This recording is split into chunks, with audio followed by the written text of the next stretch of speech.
चार चतुर हिराबाई. पहाट झाली. माणिक झोपेतून उठला. बाहेर पाहिले. 2 बैलांपैकी एकच बैल दिसला. माणिकने बायकोला हाक मारली.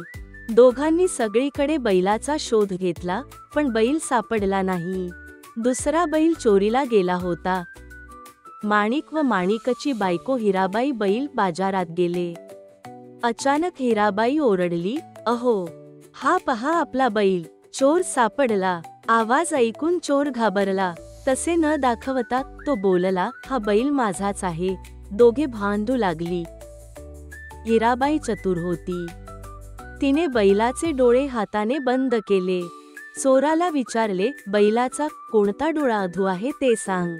"बरोबर सांगितले तर बैल तुझा."